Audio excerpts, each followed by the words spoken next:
राज ठाकरेंची पत्रकार परिषद संपताच मनसेनं राज्यात ठिकठिकाणी आक्रमक पवित्रा घेतला। मुंबईच्या भांडूपमध्ये मनसेच्या कार्यकर्त्यांनी हिंदीच्या पुस्तकांची होळी केली। तसंच पुस्तक विक्रेत्यांनी हिंदीची पुस्तकं ठेवू नये अशी तंबी दिली। पुण्यात देखील मनसे विद्यार्थी सेनेनं देखील बालभारती इमारतीसमोर आंदोलन केलं। काही वेळासाठी बालभारतीच्या संचालकांसमोर मनसेनं ठिय्या देखील दिला होता।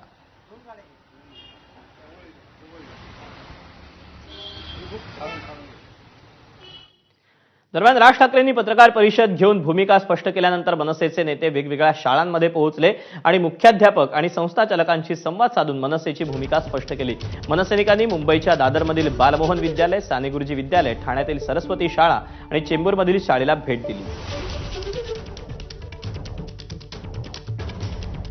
मुख्याध्यापक ज्या आम्हाला भेटल्या त्यांनी आमच्या हे जे काही पत्रामध्ये आमच्या ज्या भावना आहेत त्याच त्यांच्या भावना आहेत। केवळ त्या एका विशिष्ट पदावर बसलेत म्हणून ठोस विरोध नाही करू शकत, परंतु त्यांनी मला सांगितलं की आम्ही आमच्या विविध प्लॅटफॉर्मवर याच्यावर नक्कीच याची दखल घेऊन आवाज उठवू। आपल्याकडे शिक्षक संघटना आहेत, त्यांच्या स्वतःच्या शिक्षक संघटना आहेत, राजकीय पक्षांच्या जशा असतात त्यांचे स्वतःच्याही असोसिएशन्स असतात, मुख्याध्यापक असोसिएशन सुद्धा असतं, पीटीए म्हणजे पेरेंट्स लोकांचं म्हणजे टीचर्स असोसिएशन त्यांचं ते असतं, प्रत्येक शाळेचं असतं। अशा सगळ्या प्लॅटफॉर्मवर जर तुम्ही जनजागृती केलीत आणि आवाज उठवलात तर लोकांपर्यंत हा विषय जाईल, सामाजिक प्रश्न म्हणून तो समोर येईल आणि शासनाला तो हा निर्णय मागे घेणं भाग पडेल।